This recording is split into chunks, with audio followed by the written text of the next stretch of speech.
নমস্কার।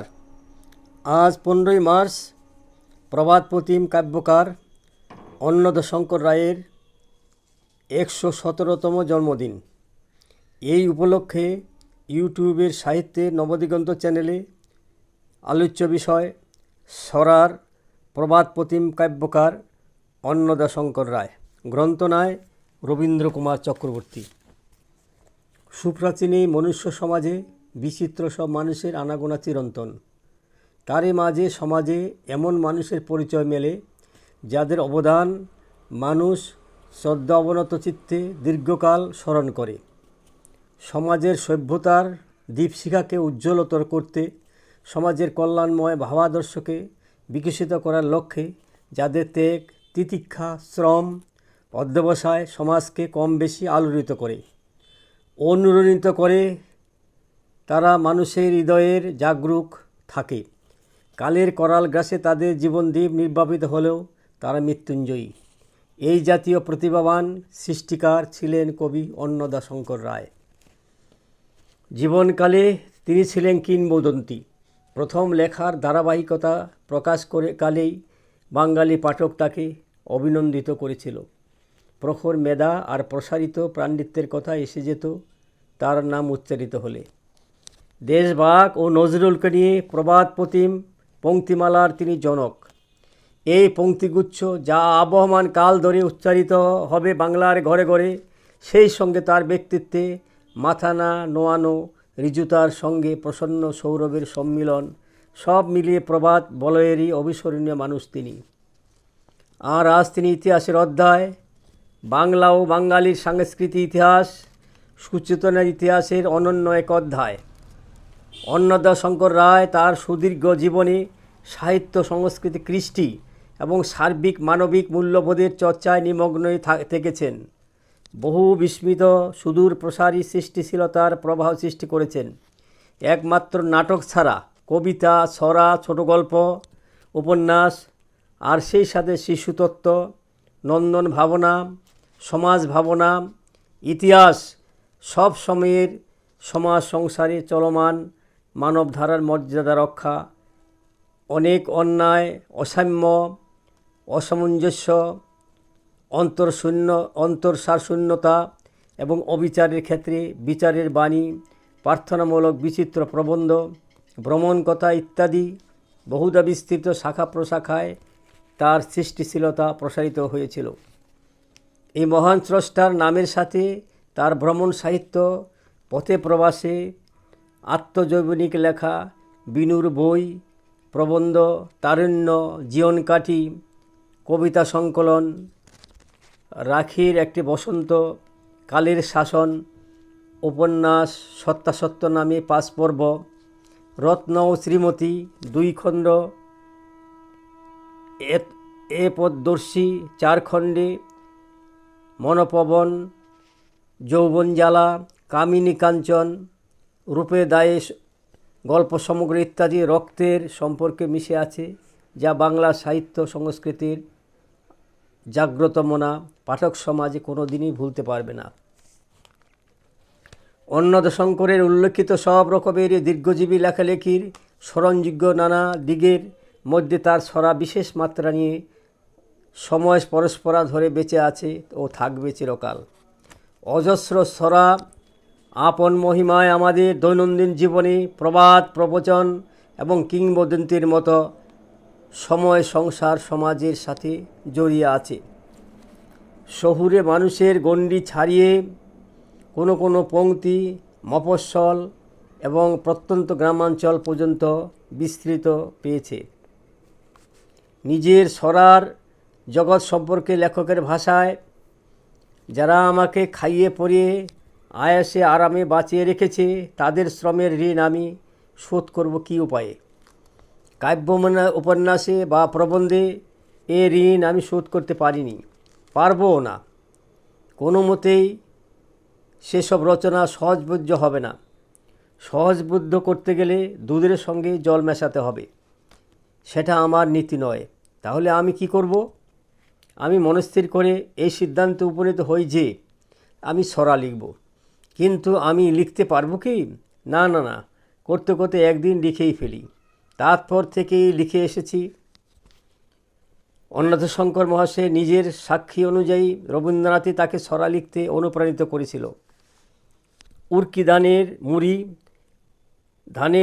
উর্কি ধানের মুরকি 1942 খ্রিস্টাব্দে, রাঙ্গা ধানের খই 1950 খ্রিস্টাব্দে, ডালিম গাছে মৌ 1958 খ্রিস্টাব্দে, শালি ধানের চিড়ে 1972 খ্রিস্টাব্দে, বিন্নি ধানের খই 1989 খ্রিস্টাব্দে প্রভৃতি শঙ্করের ছড়াগুলি প্রায় প্রবাদের মতোই বাংলার ঘরে ঘরে জনপ্রিয়তা অর্জন করে নিয়েছে।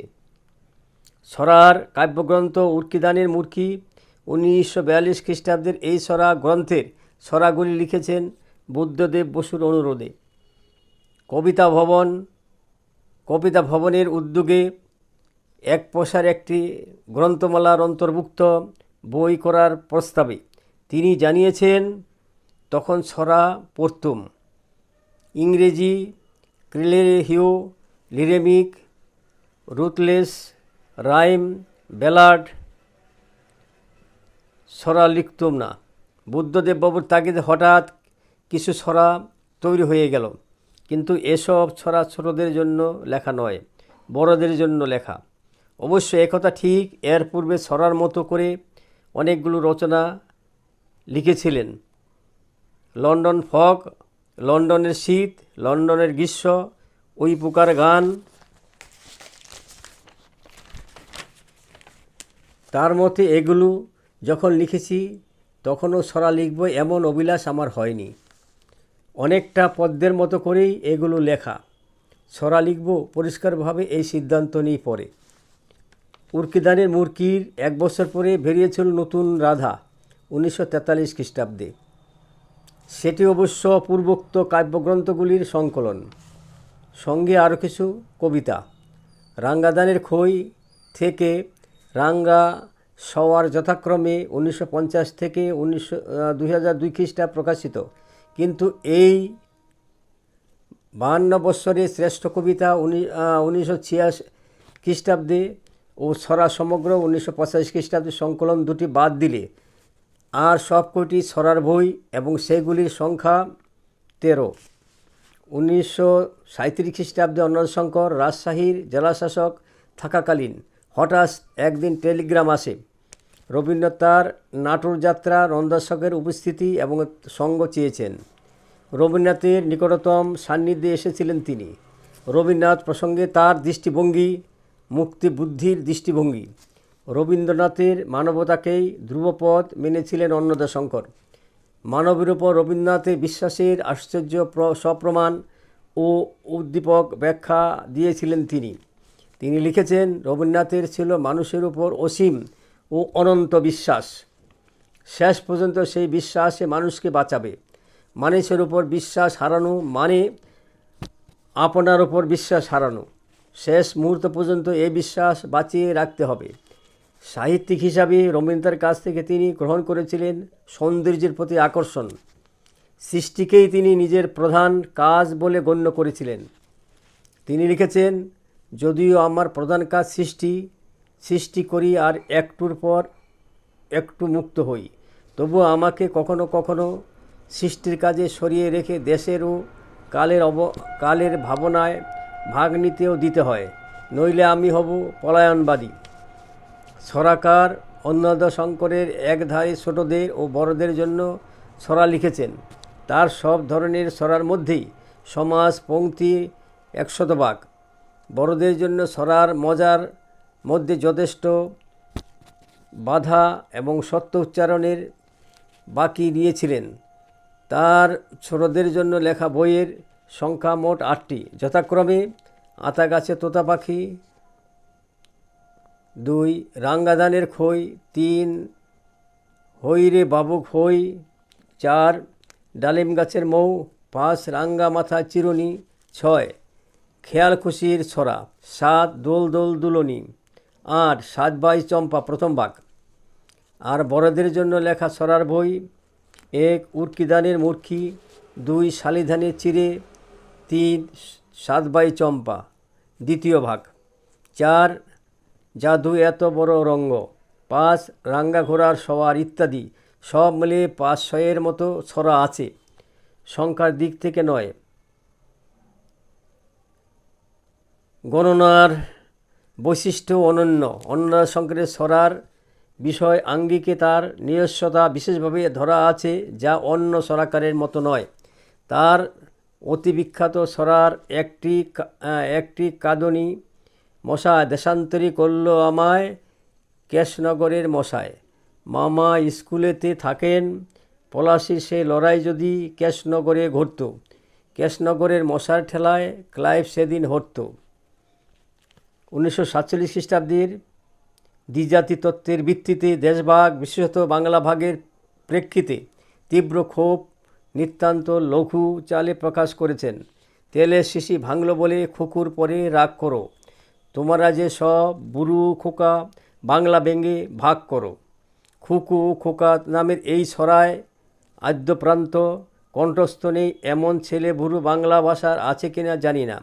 1942 খ্রিস্টাব্দে কলকাতা শহরে জাপানি বোমা পড়ার আতঙ্কে শহর ছেড়ে পলাতক মানুষের উদ্বেগ উৎকণ্ঠা তার জনরব নামের নাট্য ছড়ায় ধরা পড়ে। ভেলকির মতো ছড়াগুলি ভোলার মতো নয়। পশু পাখি ব্যাঙ বাদুড় পিঁপড়ে নিয়ে অনেক মজার ছড়ার চারপাশে নামি দামি ও পরিচিত ব্যক্তিত্বের প্রতিবেশী মানুষজনের খামখেয়ালি মুদ্রা দোষ খেপামি ছড়ার মাধ্যমে অন্যতা সংখ্যার প্রকাশ ঘটিয়েছেন সুন্দরভাবে। ছোটদের স্বপ্নময়তা কল্পনা শক্তি বিজ্ঞান ভাবনার মধ্যে অত্যন্ত নিপুণভাবে ছড়ার প্রকাশ করেছেন। তিনি ছেলেবেলা থেকে মা ঠাকুরমা দাদু ও দিদাদের মুখে শোনা অলৌকিক কাহিনী, রাজারানীর কথা কাহিনী, চলতি দাদা ঠাকুরমার ঝুলি, ঈশপের গল্প, দেশ বিদেশের পুরাণ কথা ইত্যাদি বিষয়ে নিয়ে নানা মুখরোচক ছড়া সৃষ্টি করেছেন। শ্লেষ ব্যঙ্গ বিদ্রূপ ইত্যাদির ব্যবহারে তিনি অসংখ্য ছড়া প্রকাশ করেছেন। বড়দের জন্য লেখা ছড়াতেও তার দেখাশোনা দৈনন্দিন দুর্ঘটনা লব্ধ বিপুল অভিজ্ঞতা, মুখোশের অন্তঃসারশূন্যতার ভণ্ডামি, স্বদেশ বিদেশে রাজনৈতিক অর্থনৈতিক সামাজিক তাত্ত্বিক পঠিত অনমানবিকতার প্রকাশে ছড়াকারের দ্বিধাহীন আপোষহীন মুক্তকণ্ঠ। এসব সংজ্ঞাহীন পংক্তির পদ্ধতির মাধ্যমে ছড়ার চিরকালীনতা স্বাদ ও চেহারার অভিপ্রকাশ দেখানো যাবে। সাবলীল ভঙ্গিতে তিনি ছড়ার মাধ্যমে মনের কথা প্রকাশ করেছেন। চালকির দ্বারা হয় না মহৎ কাজ।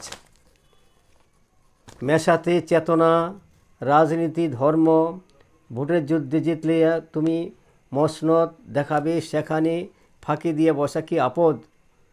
জাতও বাঁচবে জাতিও বাঁচবে, জাতির গঠনের দ্বারা নয়। জাতপাতের যদি পথ দূরে বসে আছে, জাতির গড়বে পরাজয়। করেছি পণ নেব না, বউ যদি হয় সুন্দরী। এসব অসংখ্য ছড়া তিনি তৈরি করেছেন। কবি অনন্তশঙ্কর এমন একজন শিল্পী যিনি শুধু সৃষ্টিশীল মুক্তমনা ও চিন্তাশীল সাহিত্যিক নন, একজন জীবন্ত সংস্কৃতিও।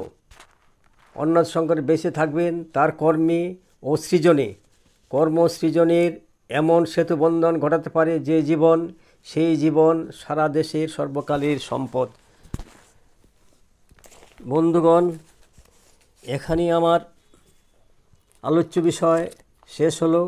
আপনাদের কাছে অনুরোধ, অতি অবশ্যই সাবস্ক্রাইব করবেন, শেয়ার করবেন।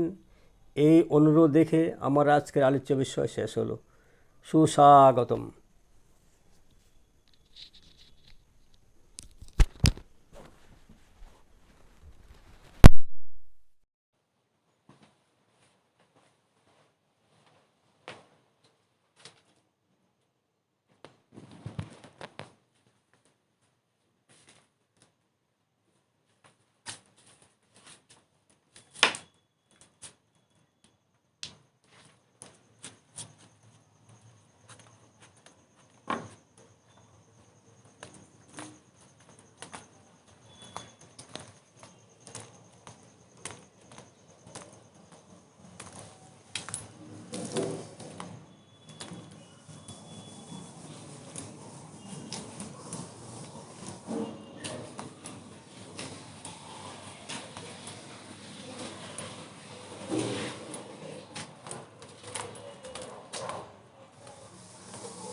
ভালো ভালো চাষ এই